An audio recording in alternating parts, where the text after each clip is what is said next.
Game of ത്രോൺസിന്റെ അവസാന episode stream ചെയ്തിട്ട് 7 വർഷം കഴിഞ്ഞു. 9 വർഷക്കാലം ഗംഭീര എക്സ്പീരിയൻസ് തന്നതിന് ശേഷം ഭൂരിഭാഗം ഫാൻസിനെയും നിരാശപ്പെടുത്തിയ ഫിനാലെ തന്നായിരുന്നു ഗോട്ട് അവസാനിപ്പിച്ചത്. എന്നിട്ടും ഹൗസ് ഓഫ് ദ ഡ്രാഗനും എ നൈറ്റ് ഓഫ് ദ 7 കിങ്ഡംസും ഒക്കെ ഇന്നും ഫാൻസിന് ഗോട്ടിന് താഴെയാണ്. 8 സീസണിൽ 73 എപ്പിസോഡിൽ ഓരോ ക്യാരക്ടറും ഡെവലപ്പ് ചെയ്ത രീതിയും ഡ്രമാറ്റിക്കായി ഇൻട്രസ്റ്റിംഗ് ആയി കഥയെ മുന്നോട്ട് കൊണ്ടുപോയതൊക്കെയാണ് അതിന് കാരണം. 7 വർഷത്തിന് ഇപ്പുറവും ഗെയിം ഓഫ് ത്രോൺസ് യൂണിവേഴ്സ് വികസിച്ചുകൊണ്ടിരിക്കുകയാണ്. ഇതിനകം തന്നെ വലിയ സ്വീകാര്യത നേടിയ 2 സീരീസുകൾ വന്നു കഴിഞ്ഞു.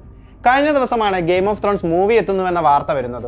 മറ്റു പല സീരീസുകളും ജോർജ് ആർ മാർട്ടിന്റെ കഥകളെ ബേസ് ചെയ്ത് ഒരുങ്ങുന്നുണ്ട്. വലുതാകുന്ന വെസ്റ്ററോസിലെ ടാർഗേറിയൻസിന്റെയും ലാനിസ്റ്റേഴ്സിന്റെയും സ്റ്റാർക്സിന്റെയും ഒക്കെ ഏതൊക്കെ കഥകളാണ് സീരീസായും സിനിമയായും എത്തുന്നതെന്ന് നോക്കാം. വാർണർ ബ്രദേഴ്സിന്റെ പ്രൊഡക്ഷനിൽ ബ്യൂ വില്ലിമണിന്റെ എഴുത്തിലാണ് ഗെയിം ഓഫ് ത്രോൺസ് മൂവി ഒരുങ്ങുന്നത്. ഗോഡ് പൈലറ്റ് എപ്പിസോഡിന് 300 വർഷം മുൻപ് നടക്കുന്ന കഥ. 7ൽ 6 കിങ്ഡംസും ഒരുമിപ്പിച്ച് വെസ്റ്ററോസ് കീഴടക്കിയ എഗോൺ ടാർഗേറിയന്റെ വീരകഥ. ആർ മാർട്ടിന്റെ കഥകളിൽ ടാർഗേറിയൻ ഡൈനാസ്റ്റിയുടെ ഫൗണ്ടറാണ് എഗോൺ ദ കോൺക്വറർ. വെസ്റ്ററോസ് കീഴടക്കിയതിനു ശേഷം താൻ തോൽപ്പിച്ച എതിരാളികളുടെ വാൾ ഉപയോഗിച്ച് അയൺ ത്രോൺ ഉണ്ടാക്കിയത് എഗോൺ ആണ്. പിന്നീട് 300 വർഷക്കാലം ടാർഗേറിയന്മാർ ഭരിച്ച 7 കിങ്ഡംസിലെ മാഡ് കിങ്ങിനെ വീഴ്ത്തി റോബർട്ട് ബരാത്തിയോൺ രാജാവായി.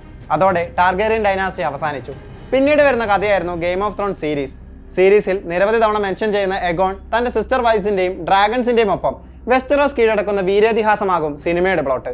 ഡ്യൂൺ പോലെ വലിയ സ്കെയിലിൽ ഒരുങ്ങുന്ന പീക്ക് തിയേറ്റർ എക്സ്പീരിയൻസ് ഓഫർ ചെയ്യുന്ന സിനിമയാകും എഗോണിന്റെ കോൺക്വസ്റ്റ്. ഇതേ സ്റ്റോറി ലൈനിൽ ഒരു TV സീരീസ് HBO പ്ലാൻ ചെയ്യുന്നതായും റിപ്പോർട്ടുകളുണ്ട്. നേരത്തെ 2013 തന്നെ ഗെയിം ഓഫ് ത്രോൺസ് സിനിമയാക്കാനുള്ള നിർദ്ദേശം ഷോ റണ്ണേഴ്സ് മുന്നോട്ട് വെച്ചിരുന്നു. ക്ലൈമാക്സ് 3 ഫീച്ചർ ഫിലിംസായി പുറത്തിറക്കാനായിരുന്നു പ്ലാൻ. എന്നാൽ സീരീസായി മതിയെന്ന തീരുമാനത്തിൽ HBO ഉറച്ചു നിൽക്കുകയായിരുന്നു.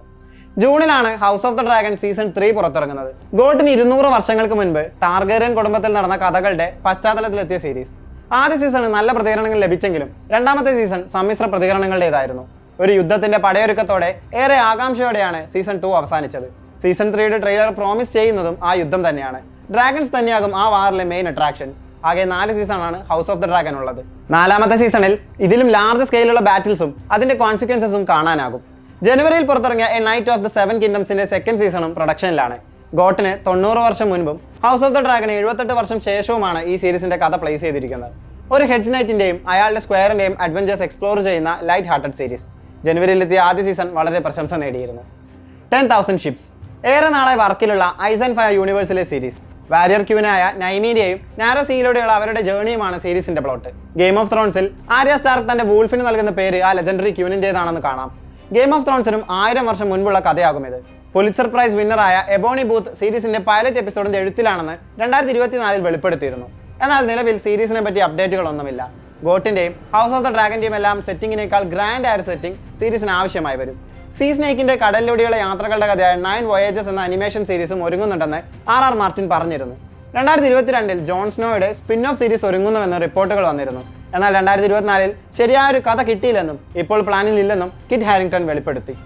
ഒരുപാട് സിനിമകൾക്കും സീരീസുകൾക്കും സ്കോപ്പുള്ള വാസ്റ്റ് യൂണിവേഴ്സാണ് ജോർജ് മാർട്ടിന്റെ കഥകൾ. ഭാവിയിൽ അങ്ങനെ ഒരുപാട് പ്രൊജക്റ്റുകൾ സംഭവിക്കുമെന്ന് തീർച്ചയാണ്. പക്ഷേ അപ്പോഴെല്ലാം ബെഞ്ച്മാർക്കായി ഗോട്ട് എവിടെ കാണും. ആ ലെവലിനെ ബീറ്റ് ചെയ്യുക എന്നതാവും ഓരോന്നും നേരിടുന്ന പ്രധാന വെല്ലുവിളി.